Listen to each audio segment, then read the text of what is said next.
Okay, thank you so much for the opportunity. My name is Miftah and I am from Erlangga University. Here, I want to present my case in hematological abnormalities in COVID-19. The title is Pneumonia COVID-19 with IML M7. So, male, 24 years old with blood cough, fever, abdominal pain, nausea, vomiting, and bleeding in gum. GI tract, and also there's a blood in faces, also with weight loss and loss of appetite, and confirmed for COVID-19 on day 3. Then the patient moved to the isolation room, and then the patient slowly started to feel shortness of breath and bleeding. The total day patient in isolation room was 42 days. Then the patient moved to high care unit. There is no history of past illness. So this is the serial of complete background result on patient. There was anemia and thrombocytopenia here, and the leukocyte was within the normal range. Uh, normal range. There was increment, but never in size condition. So these are the trends of hemoglobin, white blood cell, and platelet parameters. From the hemoglobin here, we see that there's a persistent anemia. The first hemoglobin was 6.5.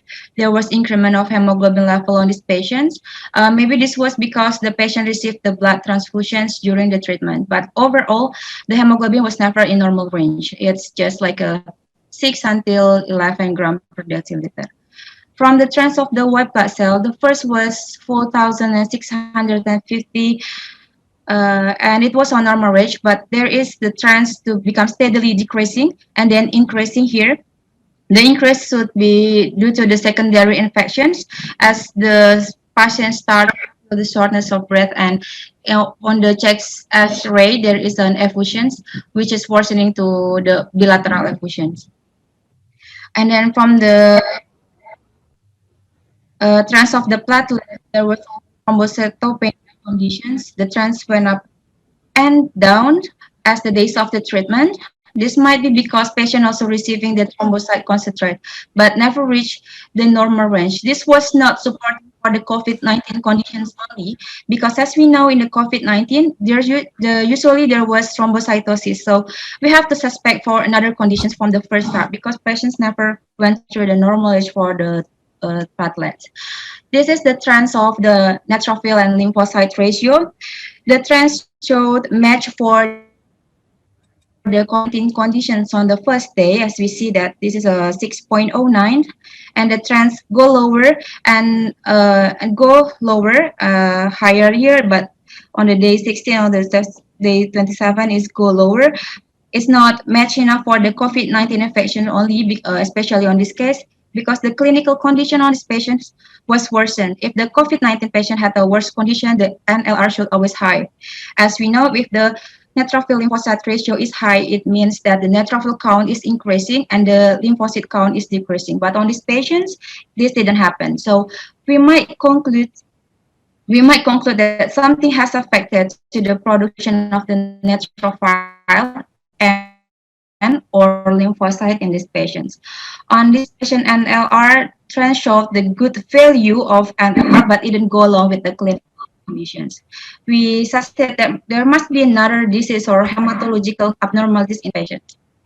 So this is the hematasis physiology parameters. These results. There was elevations on the fibrinogen and D-dimer level, indicating for the COVID-19 infections, but for the PPT and APTT within the normal range. And also the clinical chemistry showed there is some abnormalities. This is matched with the condition with the patients who getting worse, but these parameters wasn't in line with the result of the hematological examination. And also patients going through immunological examinations has been done, but the increment of ferritin and procalcitonin is matched for the COVID-19. And some of tumor markers has been done in these patients as well to find another disease on the day 11. Here are the scattergram, which is very interesting in this case because This was the example of the scattergram on these patients. I took the CBC from the day 40, 41, and 45. All these three showing the same scattergram from the first day patient was treated. So there is an anemia here from the hemoglobin 8.8 and the thrombocytopenia for like 43,000 per microliter by the red blood cell within the normal range, but it close to the lower range of the normal range, lower limit of the. So we need to take a look at these abnormalities because if we think about the malignant hematology, we have to see the channel of the panels in the scattergram. We see from the WDF channel. In the WDF channel, we show the clear border between the lymphocyte and the monocyte. In the scattergram, we can see there's overlap between lymphocyte and monocyte. It indicates that there is cell which has the similar morphology with lymphocyte and monocyte. We suspect for a mononuclear cell. Then we look forward for the WNR channel. In normals, we find that in the left population here, it should be smaller than the right populations. And this WNR channel, in this WNR channel, we find that the left population is bigger. So it confirmed that there were indeed mononuclear cells. So we have to suspect for the findings of blast. Also, in this hematological analyzer, there is flagging here, blast and or abnormal lymphocyte and IG present. Uh, for serial from the serial complete blood count show the same flagging and the same scattergram. So we move. So in these patients, we also done the blood smear evaluations, but this doesn't give much details on the abnormalities of because the WBC count was very low. We only find the atypical lymphocyte and immature granulocytes. There is also anemia and thrombocytopenia. And the BMA was performed after patient leaving the isolation room, which is not in when patient in the isolation room. That what we found was the blast form more than 20%, and the 50% was megakaryoblast with cytoplastic webs, as we can see here. As we can see here. So the findings leads to the diagnosis for IML7. So the diagnosis of this patient is pneumonia COVID-19 with IML, which suggesting to IML suspected IML. So this is the therapy for patients during the treatment. Patients get the PCR transfer, PRC transfusions, PC transfusions, and but there is no therapy for IML that has been initiated in patients, and the outcome for patient is patients died few days after leaving the high care unit.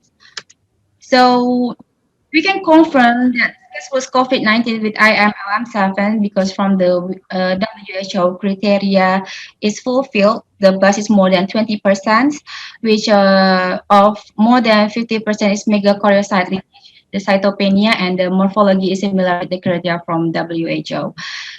We're also looking for the findings for AMLM7. We find from the American Society of Hematology, which is discuss about AML7 case too. There's a BAPS in the blast, which is similar findings with this case. Dr. Miftah, can you go to your conclusion, please? Oh, yeah, thank you. From Yes. the memorable notes is, on this case, to get the long treatment for which wasting time, energy, and cost. And what we miss in this case is when we CBC saw persistent anemia and thrombocytopenia, we have to go forward for the scattering and suspecting for hematological malignancy as soon as possible. So in conclusion, on and scattergram from hematological analyzer play important roles to suspect hematological malignancy. This is the reference. Then I would like to acknowledgement for our hematological consultant and supervisor, Dr. Ariful Hayat, and my colleague in hematological division in Sutomo Hospital Surabaya. Thank you.